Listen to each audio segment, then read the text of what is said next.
Peygamberimiz Efendimiz Aleyhissalatu Vesselam'ın hayatında ki en önemli dönüm noktalarından birisi olan İsra ve Miraç hadisesinin gerçekleşmiş olduğu Miraç kandilimizi ve gecemizi idrak edeceğiz. Cenab-ı Allah ruhuna ve şanına uygun bir şekilde icra ve ihya etmeyi bizlere nasip eylesin. İsra ve Miraç hadisesi Peygamberimiz Efendimiz Aleyhissalatu Vesselam'ın hayatında ve ömründe peygamberlik geldikten sonra Cenab-ı Allah'ın yardımına, inayetine ve tesellisine en çok muhtaç olduğu bir anda gerçekleşen bir hadisedir. Peygamberimiz Aleyhissalatu Vesselam malumlarınız olduğu üzere Taif'e gitmiş, belki oradakilerin kendisine yardımcı olmaları ümidiyle, destek olmaları ümidiyle ve dayılarının da memleketi olan Taif'e bir ümitle gitmiş. Lakin orada Peygamber Efendimiz Aleyhissalatu Vesselam'ı maalesef çok çirkin bir şekilde karşılamışlar. Peygamberimiz Efendimiz Aleyhissalatu Vesselam'ı ve kölesi Hazreti Zeyd'i taşlamışlar. Rivayetlere göre üzerine hayvanların işkembelerini atacak şekilde Peygamberimizi gerçekten ve Allah Resulü peygamberliğinden sonra hayatı boyunca da zaman zaman o dönemi hatırladığı zaman hüzünlere gark olduğunu kitaplarımızda okuyoruz. Ve Peygamberimiz o Taiflilerin zorbalıklarından ve işkencelerinden kendisini zor bir şekilde Taif'in dışına atmış. O derece ki Cebrail aleyhisselam gelip Peygamberimize ey Allah'ın Resulü, eğer dilersen Cenab-ı Allah şu iki dağı bunların başına geçirecek, helak edecek diye geldiğinde Peygamberimiz Efendimiz Aleyhissalatu Vesselam Allahümme ehdi kavmi fe innehum la ya'lemun. Allah'ım sen benim bu milletimi, bu kavmimi hidayete erdir. Zira bunlar bilmiyorlar buyurmak suretiyle onlara asla azap olmasını istememiş. Yine merhametiyle muamele etmiş. Yine Peygamberimiz Efendimiz Aleyhissalatu Vesselam'ın en büyük hamilerinden ve destekçilerinden birisi olan Mekke'nin azılı müşriklerine karşı Peygamberimizi sürekli savunan amcası Ebu Talib'i yitirmiş. Ardından aynı şekilde Peygamberimizin en büyük destekçisi olan Hazreti Hatice validemiz hem maddi, özellikle maddi ve manevi yönden Peygamberimizin en büyük destekçilerinden birisi olan Hazreti Hatice'sini kaybetmiş. Müşriklerin genel boykot uyguladıkları bir dönemde, yani Peygamberimizin hayatındaki en çileli, en meşakkatli ve en sıkıntılı olayların yaşandığı ve gerçekleşmiş olduğu bir dönemde Cenab-ı Allah Peygamberimiz Efendimiz Aleyhissalatu Vesselam'ı adeta bir teselli gibi teselli etmek ve onu rahatlatmak üzere Peygamberimize lütfettiği bir nimettir. İsra ve Miraç hadisesi.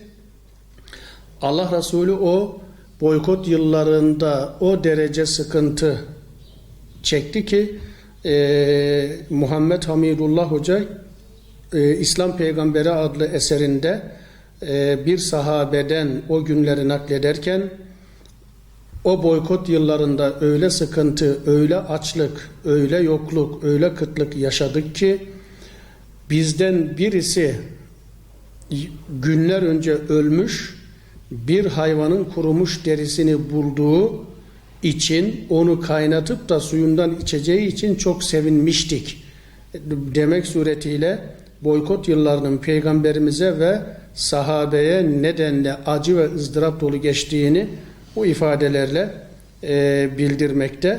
İşte böyle bir anda, yani Allah Resulü'nün sıkıntılarının zirve ve tavan yaptığı bir dönemde hicretten takriben 18 ay önce, 1,5 yıl önce Recep ayının 27. gecesinde gerçekleşen bir hadisedir. İsra ve Miraç hadisesi özellikle İsra hadisesine vurgu yapmak üzere, dikkat çekmek üzere Cenab-ı Allah İsra suresinin 1. ayeti celilesinde de bu konuyu bize anlatmakta ve şöyle buyurmakta: Subhanellezî esra bi'abdihi leylen minel mescidil harami ilel mescidil aksa ellezî bâraknâ havlehu linuriyehu min âyâtinâ innehu huves-semî'ul alîm.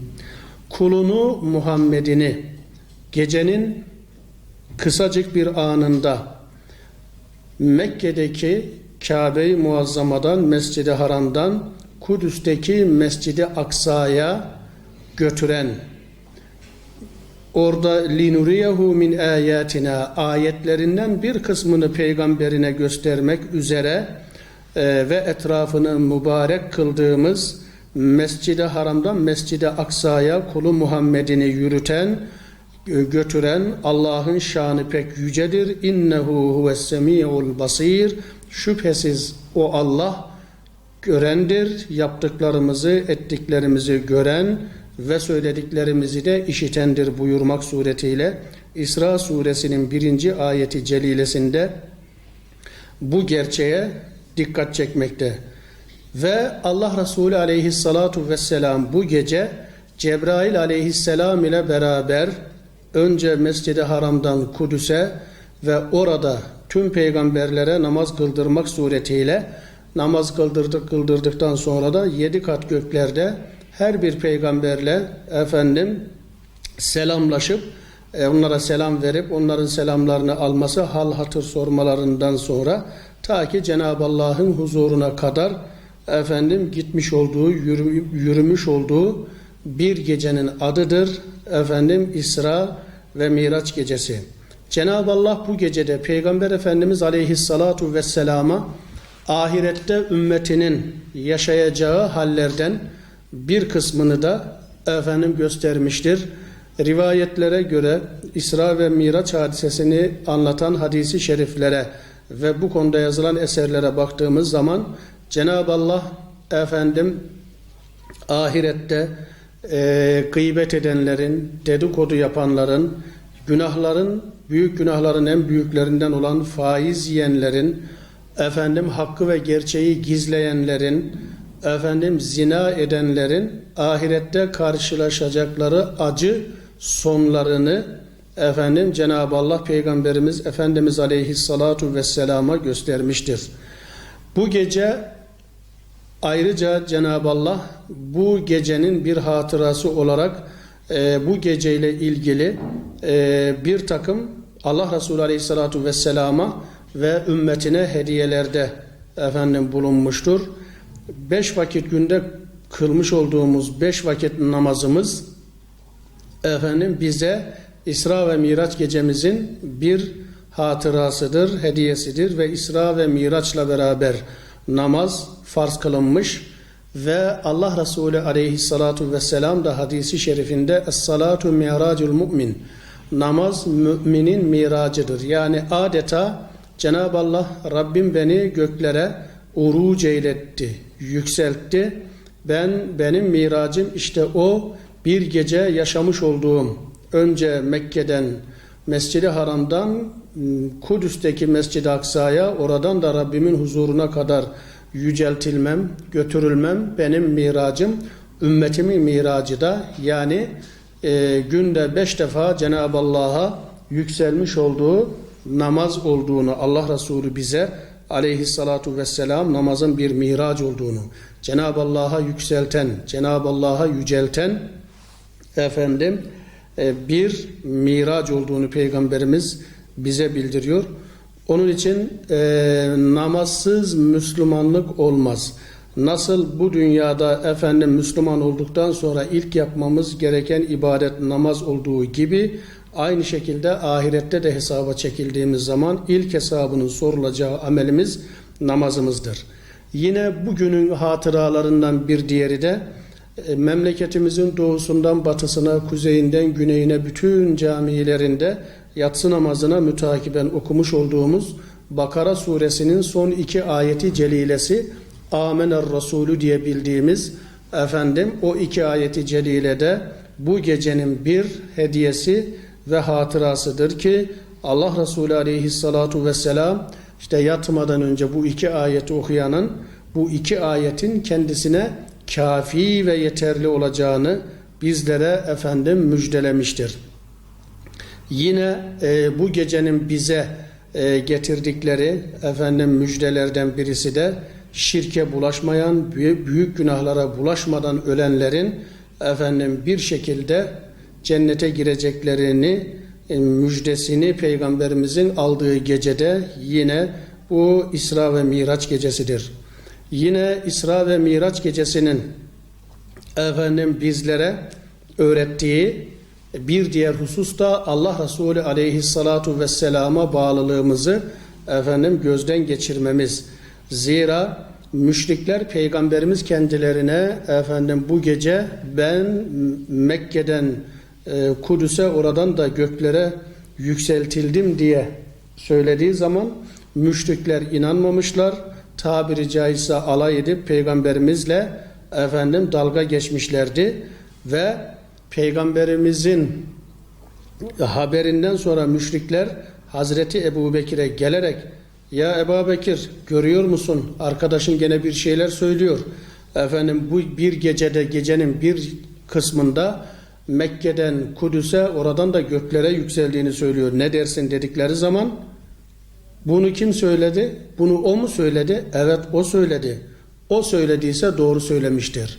Zira biz onun her gün semadan gökyüzünden yeryüzüne her gün getirmiş olduğu biz haberleri efendim tasdik ediyoruz ki bunu da peygamber bize haber vermişse ve böyle oldu diyorsa o demişse doğrudur der ve o günden sonra da Hazreti Ebubekir'in adı Ebu Bekir Es-Sıddık olur. Ve yine bu konuyla alakalı olmak üzere tabi İsra ve Mirac'ın en önemli güzergahlarından birisi olan Mescid-i Aksa'yı da efendim anmadan geçmek olmaz.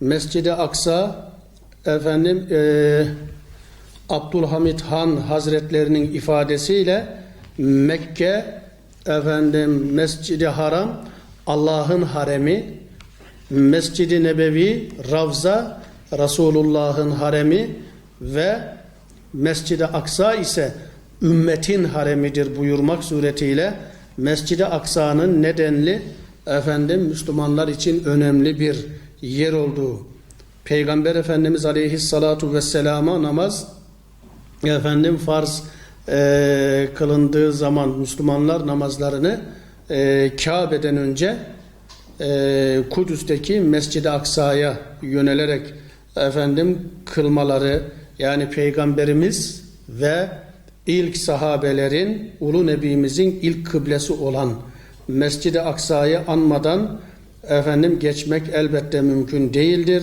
Bugün Yahudilerin mezalimi altında inim inim inleyen efendim Mescid-i Aksa'mız ve oradaki kardeşlerimiz bizim ve bütün Müslümanların omuzlarında efendim birer emanettir ve bu emanete de bir şekilde sahip çıkmak zorundayız.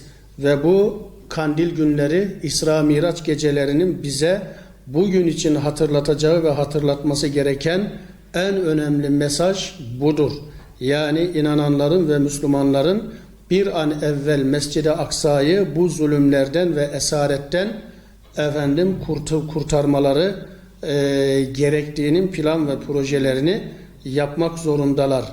Ve Selahaddin Eyyubi Hazretleri Kudüs'ü kaybettikten sonra tekrar fethine kadar hiç gülmediğini yine biz efendim kitaplarımızda ve kaynaklarımızda okuyoruz ve fethettiği zaman da onlar gibi Yahudileri veya Hristiyanları kılıçtan geçirerek değil, zararsız, ziyansız bir şekilde, rahat bir şekilde şehri terk etmeleri için onlara 40 gün müsaade etmiştir. Dolayısıyla Mescid-i Aksa ve Kudüs'ümüz ondan sonra da işte 13. yüzyıldan 19. yüzyıla kadar Osmanlıların, ecdadımızın hakimiyetinde en güzel yıllarını, en huzurlu yıllarını geçirmiş ama maalesef 1900'lü yılların başlarında tekrar Yahudilerin o bölgeye gelmeleriyle ve o bölgeyi karıştırmalarıyla 1948 yılında da Yahudi devletini kurmalarıyla orada sıkıntılar ve problemler tekrar başlamış ve inşallah tekrar fethedilip tekrar İslam'ın ve Müslümanların mekanı olacağı günlerini özlemle beklemektedir. Ve Mescid-i Aksa Peygamberimiz Efendimiz Aleyhissalatu Vesselam'ın da hakkında bizlere 3 mescit için yolculuk meşakkatine katlanılır. Bunlardan birincisi Mekke'deki Mescid-i Haram, ikincisi Mescid-i Hâzâ, benim bu Medine'deki Ravzam Mescidim, Mescid-i Nebevi ve üçüncüsünün de Mescid-i Aksa, Kudüs'teki Mescid-i Aksa olduğunu bildirmek suretiyle Mescid-i Aksa'nın Müslümanlara bir emanet olduğunu vurgulamıştır. Dolayısıyla aziz ve muhterem kardeşlerim, yani bu gecenin ihyası demek, bu gecede cereyan eden olayları gözden geçirip ama hepsinden önemlisi de Mescid-i Aksa'nın bir an evvel Yahudi mezaliminden kurtuluşunun plan ve projesini yapmak ve oradaki kardeşlerimiz ve Mescid-i Aksa'mız için bol bol dua etmek gerekir ve yine İsra ve Miraç hadisesinin bize öğretmiş olduğu en önemli ve en büyük mesajlardan birisi de Müslümanın ne kadar büyük nimetlere gark olursa olsun şımarmaması gerektiğini, tevazuyu elden bırakmaması gerektiğini de anlatan bir hadisedir. Şöyle ki, bakın Allah Resulü Aleyhissalatu Vesselam belki de kıyamete kadar hiçbir faniye nasip olmayacak bir şekilde gecenin kısacık bir anında Mekke'den Kudüs'e, oradan göklere yükselmek.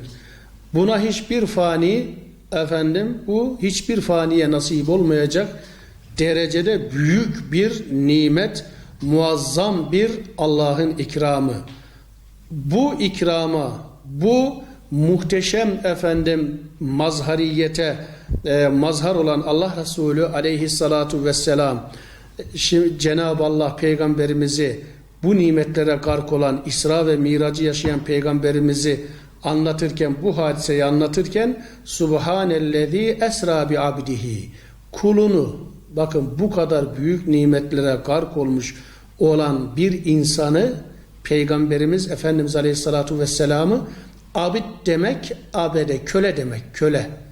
Kul, kulunu, kölesini, yani bu kadar nimetlere, şimdi bunu anlayabilmek için yaşadığımız hayatta insanların dünya malı elde ettiği zaman, maddi manada 3-5 kuruş böyle mal ve servet sahibi olduğu zaman nasıl yoldan çıktıklarını veya basit bir makama geldikleri zaman insanlara nasıl tepeden baktıklarını gördüğümüz zaman, yaşadığımız zaman Peygamberimiz Efendimiz Aleyhissalatu Vesselam bu derece muhteşem nimetlere gark olmasına rağmen adı kuldur, köledir.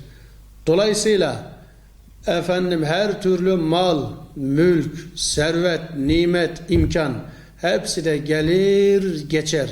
Önemli olan Allah'a kul olmak olduğunu öğreniyoruz İsra ve Miraç hadisesinden.